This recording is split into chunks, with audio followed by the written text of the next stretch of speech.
Today it is the day before the storm. We are here with the final four drivers. Congratulations to the final four drivers. It is Bo, Chris, myself, and Edge. Along we got Bill and Trevor along in the booth today to ask us some of the hard questions to the final four drivers today. So, how is everybody doing today on this special edition? Not too shabby.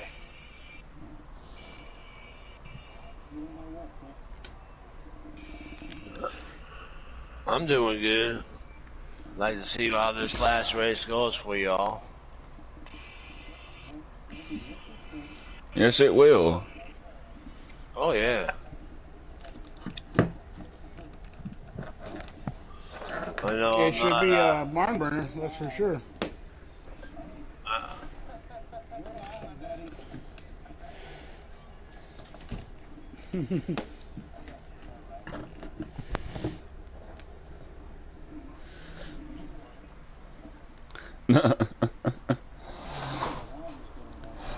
All right. All right. Who wants to start asking some questions to the final four drivers? This is going to be an interesting and hey.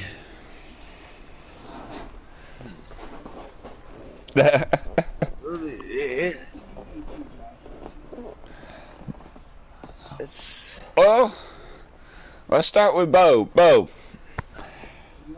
how'd you feel? How'd you actually feel about when you got into the final four? What was your? How'd you from the start until now? Okay.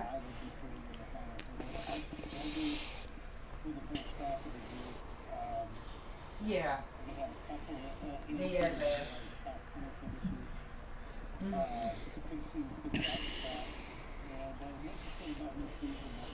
Mm-hmm.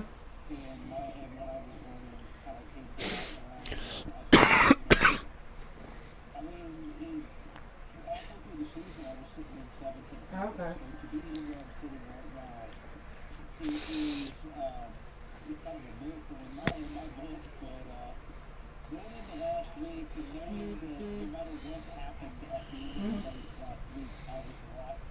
Yeah. Yeah, I get what you're saying. Yeah.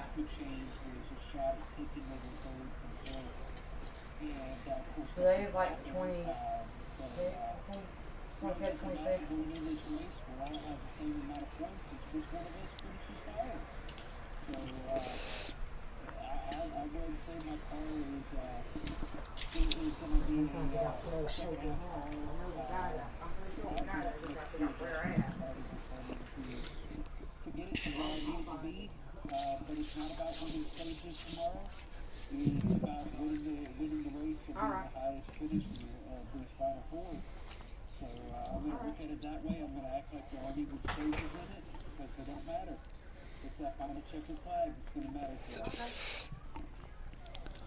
Bill, you want to ask Bo anything? Trevor, you want to ask Bo anything? Yes, sir. Go right ahead. Alright, Bo, here's a question for you about this, man. Does your wins earlier in the year still matter to you?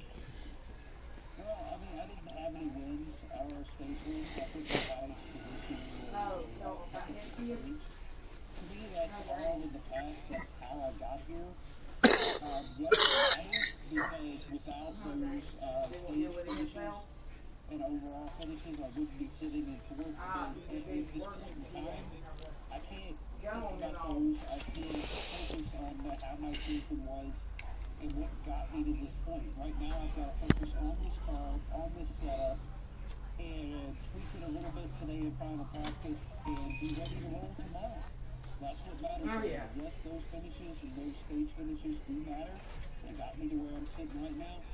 Right now, I'm focused on just getting into this car tonight, getting some final practice with it.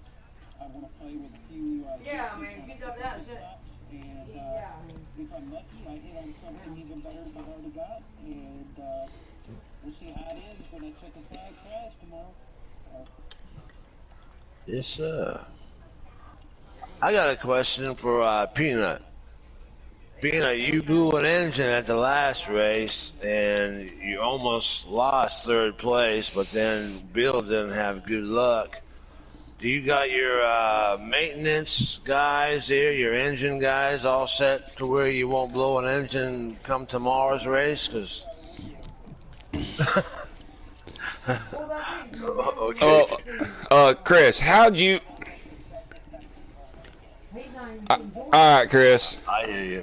Tell the viewers on how your season started and how you got to the Final Four.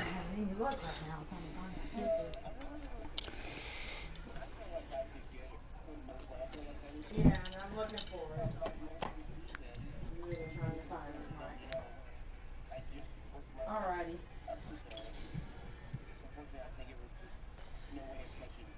Mm-hmm.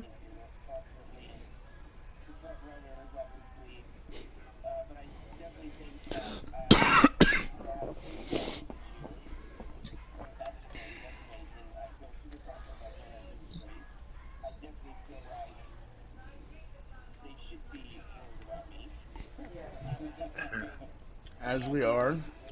Yeah.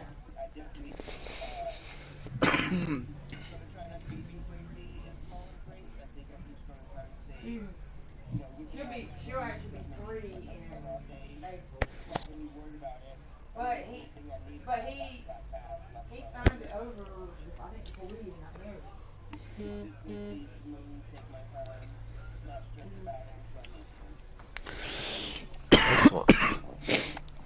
Trevor, any questions to Chris? Maybe have to pay back pay. Let's see. Could his team find the consistency to be a title contender for the championship? I'm not sure. Alrighty.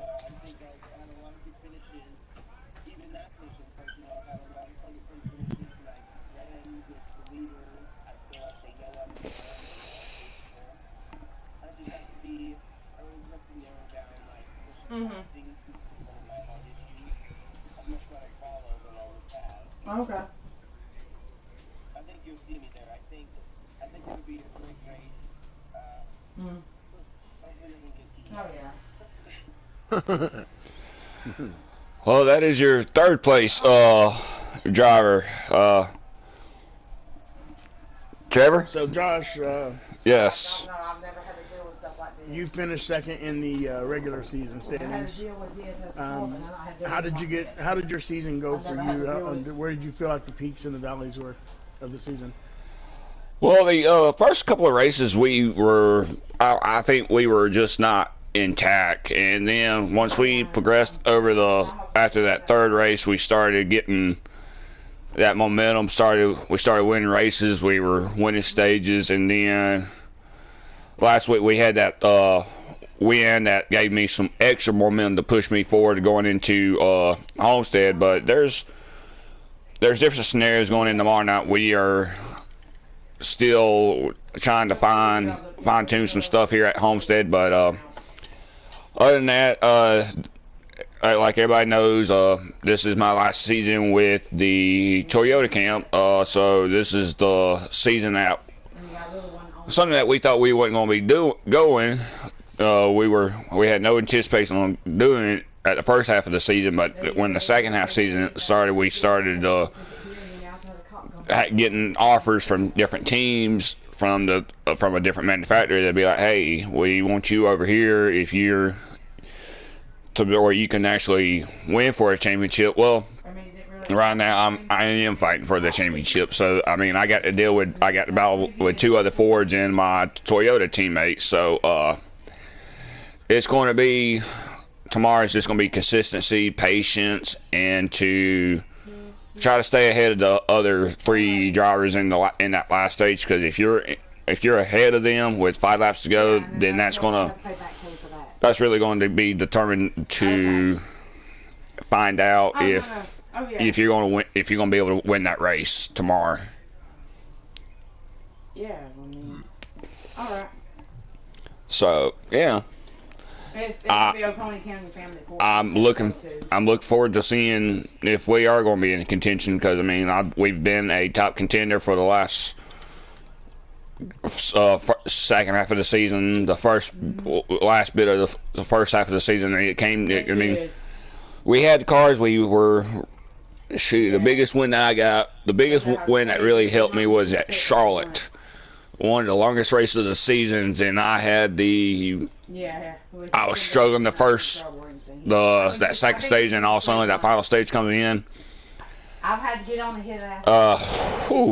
I think that was probably the biggest race that really set my momentum going into the second half. Was at Charlotte after that big win at Charlotte, and then picking up little small wins. But it's all about tomorrow. It's all about trying to be in the hunt for the championship. Let me relay this stuff to him. Okay, I got another question for the top 4 here. Okay. In almost every IRL situation, in real life situation, in NASCAR, your top 4 are usually running 1, 2, 3, 4. Do you see that happening tonight or tomorrow night?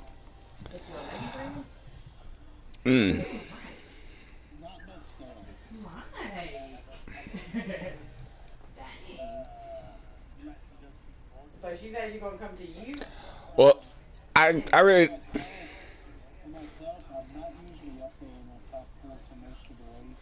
Oh dang!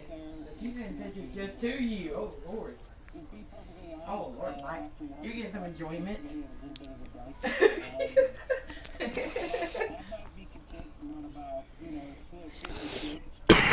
All right.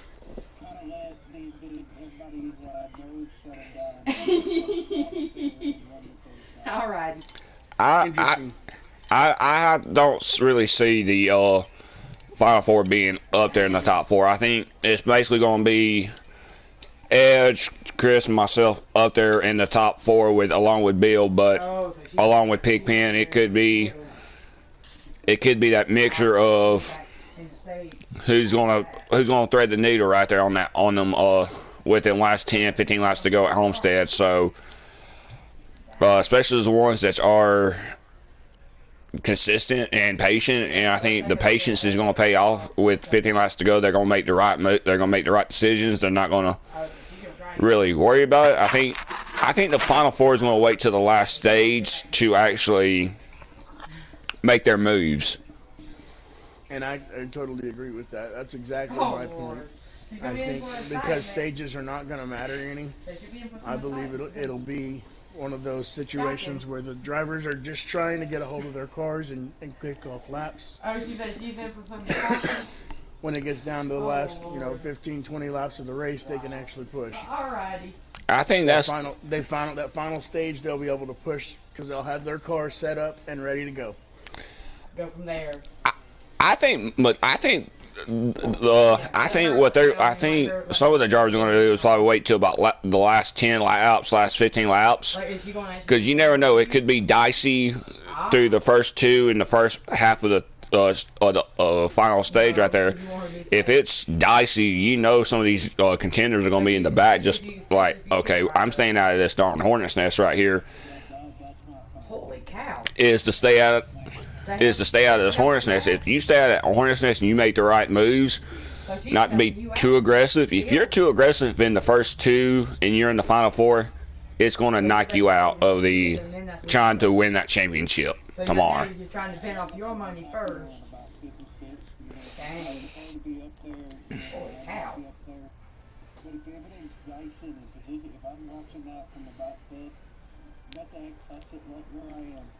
I'm holding some of it.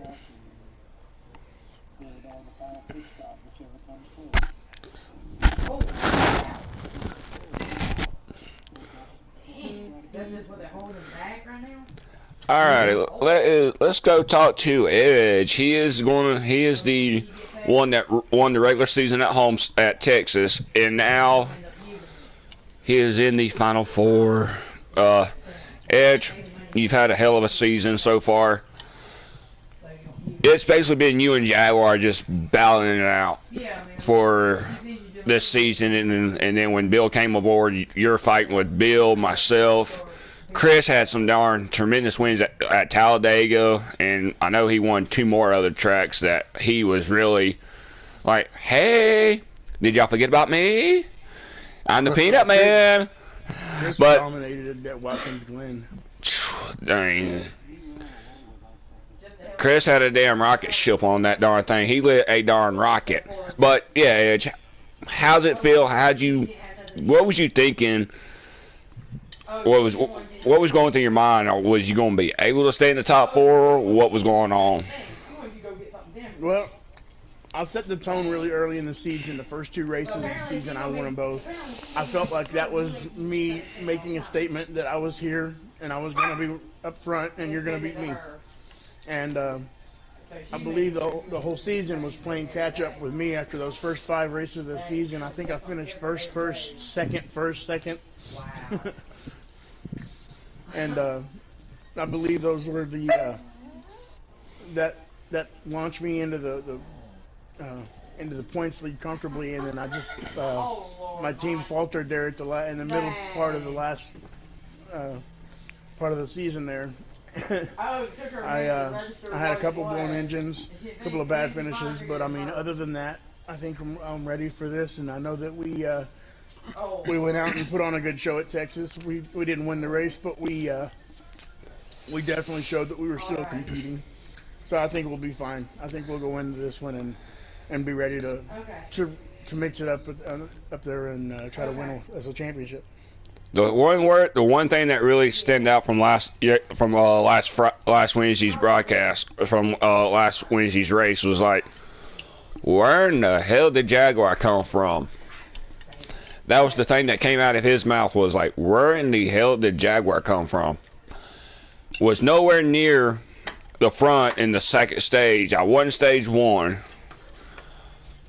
Then also, no, hold on, let me correct. What? Let's see. Babe. My love. Step baby. I don't want to disturb you on the air. Dead air. Actually, no, I did not win those stages, actually. I was not nowhere near. Then when Ed said in stage 3, where in the hell did Jaguar come from? That's because you were in the back the whole race, and then all of a sudden you were in front of everybody. And not only in front of everybody, you pulled away twice. Well, I mean, it's like like a famous race car driver would always do. We all knew Dale Earnhardt would always stay in the back for the first half of the race. Then all of a sudden, where did he come from? He was nowhere near in the top 15, top 10. Then all of a sudden, where in the heck did that black car come from? Just out of darn nowhere. Y'all know how Dale Earnhardt was. It would never show his hands in the first half of the race. Then all of a sudden, boom, he comes out of nowhere. So, yeah. That's the way it was like Wednesday. I was staying in the back like, okay. I know when I know when to hold, I know when to fold them, know when to hold them, and I know when to walk away. And guess what? I ran. But yeah. The fact is, there's a lot of drivers out there that Mr. Where did he come from? Kevin Harvick himself. Matt Kendall was very famous for not even being in the top 10 all race, and with 5 to go, he's in second place. Mark Martin done the same thing at Chicagoland. Mark Martin done it too, and Chase Elliott has done it too. All right, Chase Elliott has done that type of move too. Especially at Phoenix, when he won that championship, he was nowhere in the top 10 throughout the first 2 stages. Next thing you know, where'd that 9 car come from?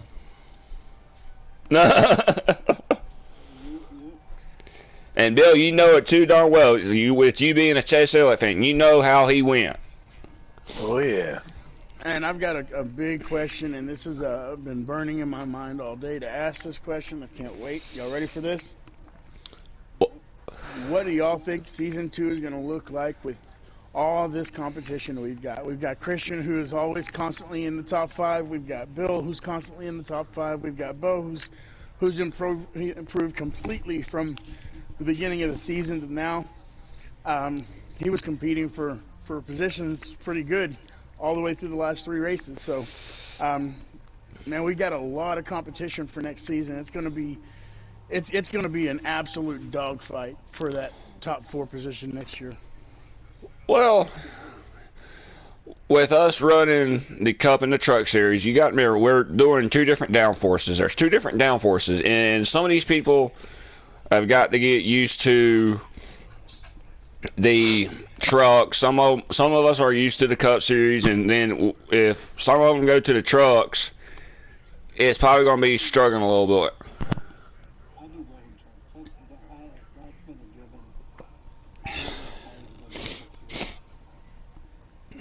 Alright, here's a question for Edge.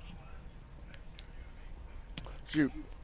After your struggles this season, what team do you think will take the biggest gambles in this last race? You know, I think the 18 is going to take the biggest gamble of the race. I think he was talking about the Final 4. Of the Final 4? Yes, sir. You know, I don't know how much of a gambler any of us are. We all pretty stay the same in that last stage. If one of us pits, that we all pit. I think that's what it's going to be. I don't think there's going to be much of a gamble. I think after that stage, it doesn't matter if it's just me who drives on the pit road. With 5 laps to go, I think everybody's going to come with me. And if the leader is one of the highest one of us guys on, for certain the rest of us are on. Okay, have y'all forgot what I said before? Kenny Rogers, the gambler. Guess what? I'm willing to gamble, and I'm sorry to say this right here. Trevor brought up a good point right here. Who's willing to gamble to win the championship? And this is what it comes down to. There's going to be, I think, there's going to be risk taking in the first 2 stages. Some of us are going to risk to see what we can do and what we can't do, to where we know going into that overall final stage that counts. Okay, I tried this in stage 1. I tried this in stage 2. I completely threw a Hail Mary in stage 2 in a pit stop. Guess what? Now I can find out what I can go to get to stay ahead of everybody. And this is what's going to come down to. It's going to be all about the right moves, not be aggressive. If you're going to be aggressive, then it's going to really take you out in that final overall race point right there. Because stage 1 and 2, like we've all said, does not count for us. The last stage what counts for us. And yes, there's going to be people gambling, especially in the Final 4, top 5. They're going to be gambling. And Trevor did bring up a good point, is who's going to take the ball and run with it? Who is literally going to, if the pitcher's going to throw that ball right down the middle, who's going to hit that grand slam? And that's where you're going to look at who took that hit right there to get up to the front and stay up there.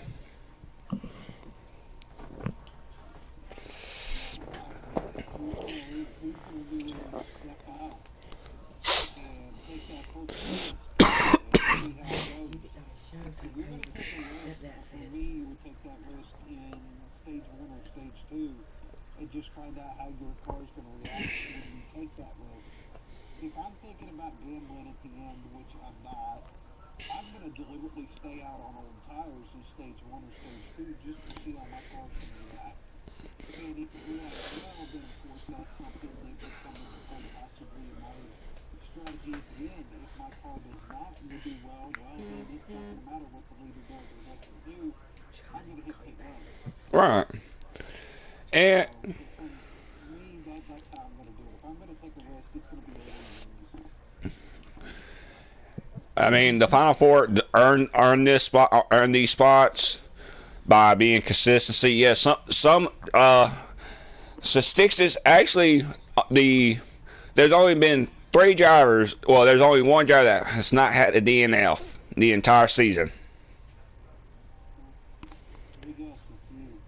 Exactly. That's the number 19 Toyota. Chris had a DNF. I think he had 2 DNFs.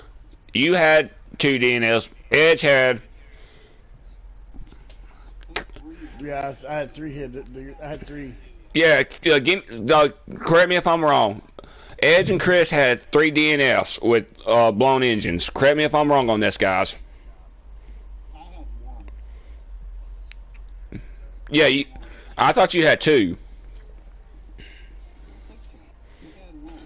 Okay. The only top 4 drivers that has not had a DNF is Jaguar. For some reason, there's only been 2 weeks that he's had, no, 3 weeks that he's had the points lead. Now, this is not going to be an issue right here with no blown engines or nothing. I hope not for nobody, because I'm hoping everybody can race the Final Four. This is going to be the thing right here. So, guys, congratulations to the Final Four being here. I got a question. Y'all have worked hard. Yes, we've had some little setbacks, ups and downs. Season 1 has been great for this league right here. I cannot wait for Season 2. That starts in February the 16th. Yes, guys, we got 23 races for Season 2. We got more people coming in, I hope, because if we can get at least a minimum of 10 people racing every week, then it's going to be fun. Guys, like I keep saying, congratulations. A big thanks to the admins, our development driver, developer that has been helping with our new drivers, getting them developed.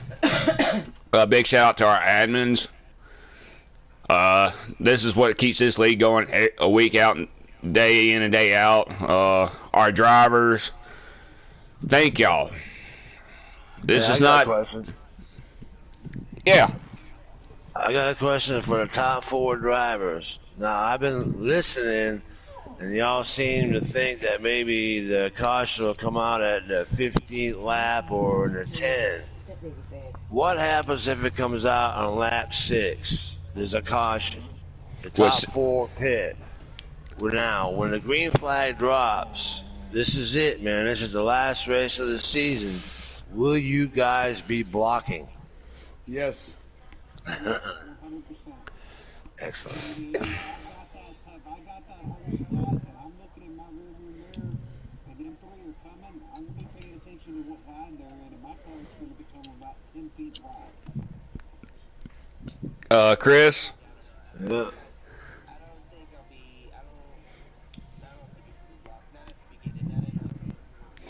He said, No, I mean, he said on a green, white, checkered, or like 4 laps to go. Yeah. With 6 laps to go, I would not take the chance of blocking. I hate to say this, I would not take the chance of blocking, because if I mean, Bill brought a good point up right here. If it comes down 6 laps to go, or 5 laps to go, 4 laps to go, and a caution comes out, it's every man for itself. I will not block to win the championship. If I have a certain driver behind me, I hope that driver sticks with me and communicates with me. that's the way it needs to go.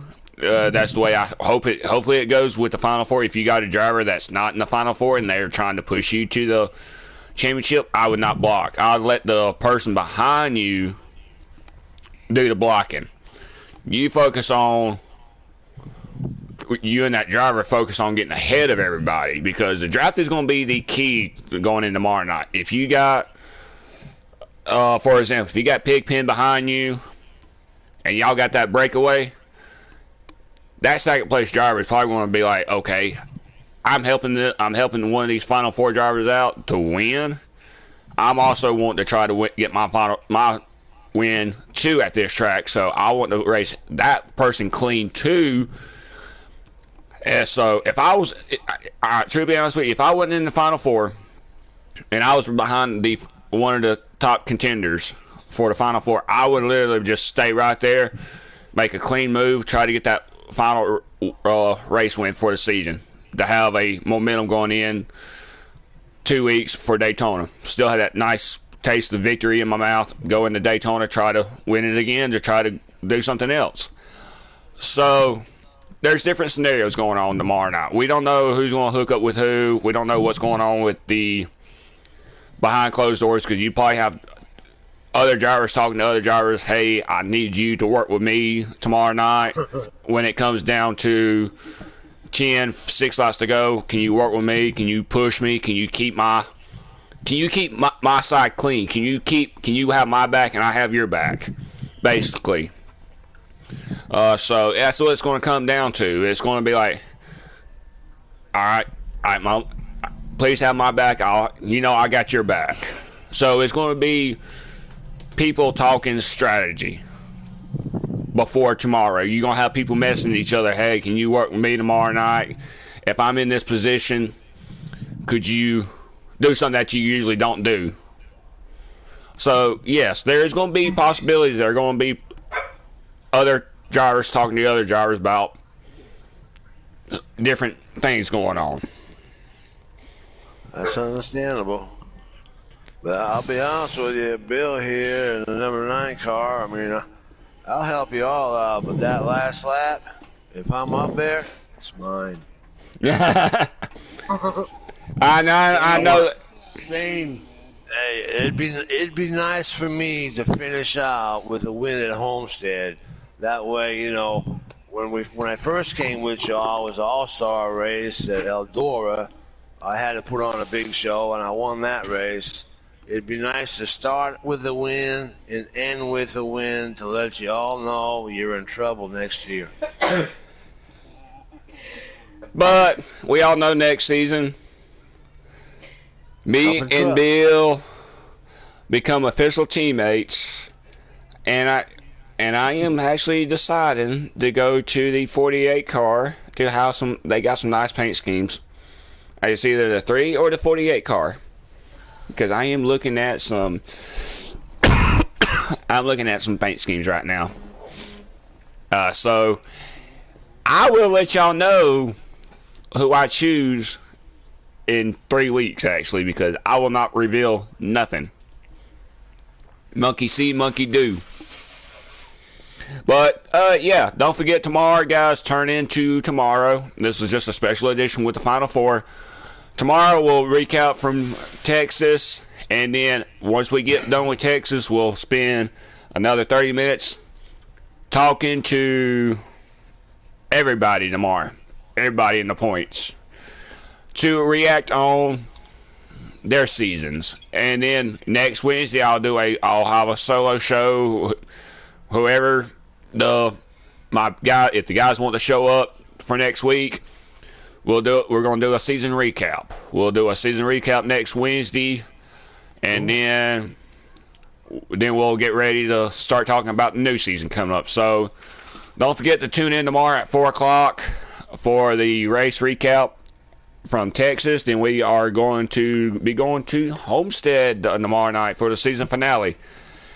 I'd like to give a shout out to all of our sponsors: Insurance King, Anthony Detailing in Seneca, South Carolina. Big shout out to Humpy Transporting.